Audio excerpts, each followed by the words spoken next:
Good day and welcome to Alena Media TV. We are broadcasting from Toronto, Canada. I am Elsa Abraham, and in this episode we are bringing you African news. Here is your headlines. One dead as soldiers fire on protest in Tigray capital, doctor says. And in our next story, Ethiopia-Sudan border clashes reignite tensions. And in our last story, Ethiopia to close 2 refugee camps damaged in Tigray conflict. Let's go for a quick break. When we come back, we'll get our news in details. Stay with us.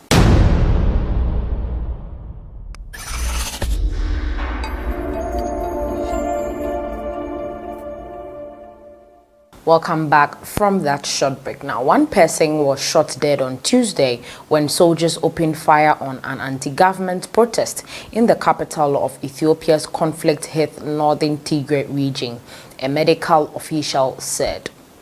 The protest in the city of Mekelle was timed to coincide with a visit by religious leaders from the national capital Addis Ababa, part of an effort by the federal government to show that life is returning to normal in Tigray 3 months after fighting began.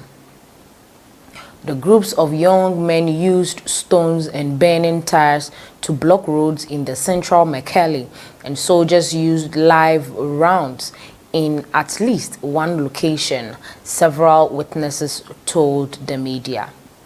One dead body already arrived with gunshot wounds, said a doctor at Ideye Referral Hospital, adding that the victim was a young man.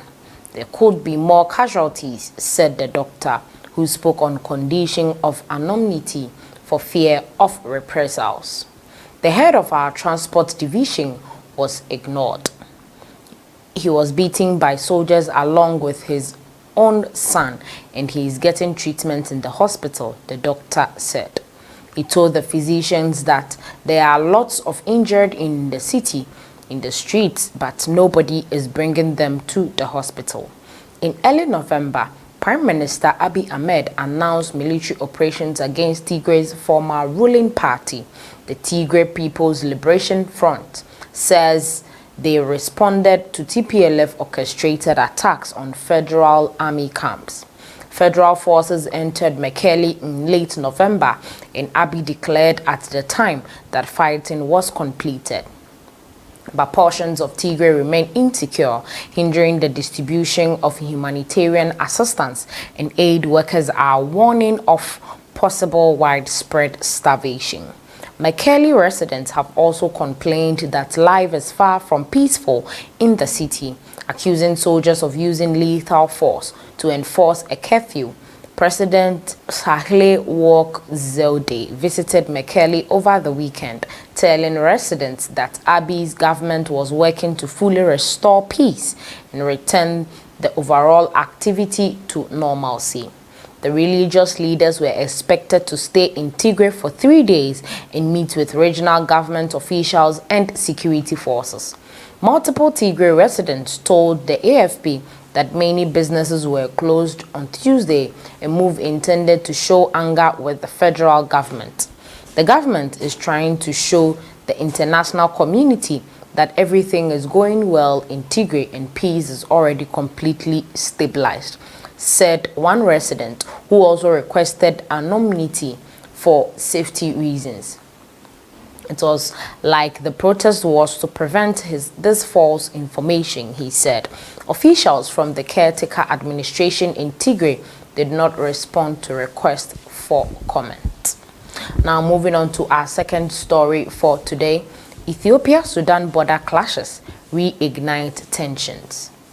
Ethiopian forces killed a Sudanese army officer and wounded others when they opened fire on a border patrol by its northwestern neighbor on Monday. It was the latest deadly clash between the two sides in an increasingly tensed dispute. On Tuesday, the Sudanese military said its border force returned fire when attacked, killing all the Ethiopian assailants. It said one of the patrol's 2 vehicles was destroyed. Doctors Without Borders car in Tigray, northern Ethiopia, the charity says preventable diseases like measles could return. Maria Hernandez, talk about the coronavirus concerns as a luxury problem for people in Tigray, says the MSF. At the core of the border tension between Sudan and Ethiopia is a move by Sudanese troops in December to wrest back control of border enclaves inside Sudan. The disputed areas have long been settled by farmers from Ethiopia's powerful Amhara group who is attracted by the fertility of the soil in the area. The farmers enjoy the protection of federal forces and allied militias. Sudan has since vowed to retake other border enclaves held by the Amhara, while Ethiopia said it will not negotiate with Sudan unless it pulls out from the enclaves it retook. Khartoum has rejected that condition and vowed to regain control of other areas still held by the Amhara militias and farmers. The clash on Monday prompted one of Sudan's top generals, Yasser al-Attah, to travel to the border region on Tuesday to meet military units stationed there. Lieutenant General al-Attah is also a member of the Sovereignty Council, a 14-member body that functions as a collective presidency and is led by Sudan's top general Abdel Fattah al-Burhan. Earlier this week, the Sudanese Prime Minister Abdallah Hamdok told a senior EU envoy in Khartoum his country had no intentions of going to war with Ethiopia over the border dispute. And in our last story for today, Ethiopia to close 2 refugee camps damaged in Tigray conflict. Ethiopia is going ahead with plans to close 2 camps run by the United Nations Refugee Agency in Tigray region, saying one is too close to the Eritrean border and the other is in an inhabitable location. Hitsas and the Shimelba camps were heavily damaged in Ethiopia's conflict in the northern region, and the 20,000 refugees that sheltered there fled to nearby towns or to other refugee camps. The Hitsas is in arid area in the Debit Desert.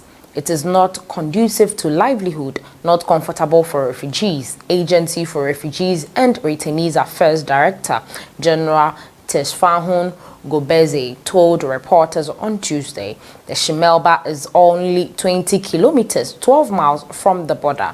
Guidelines by the UN Refugee Agency recommend that camps should be at least 50 kilometers or a day's journey from national borders and potentially sensitive areas such as military bases. But again, sometimes there is just not possible, said Chris Melzer, a spokesperson for the United Nations High Commissioner for Refugees. In January, satellite images showed the 2 camps that had been destroyed extensively. Neither the UN nor ARA have assessed the damage of the 19,200 Eritrean refugees that had been sheltered there. 4,600 have been relocated to Adi Harush and the Mai Ani camps. Gobeze said moving them to Mai Ani and Adi Harush may be in their best interest given all the current options and circumstances, the UN said in a statement. Considering the reports of attacks on the Hitsas and the Shimelda, the reports of abductions, destruction, looting, and killing of humanitarian staff, the UNHCR concurs with the decision that the 2 camps can no longer be considered safe and that a search for alternative and more secure sites is reasonable, it said.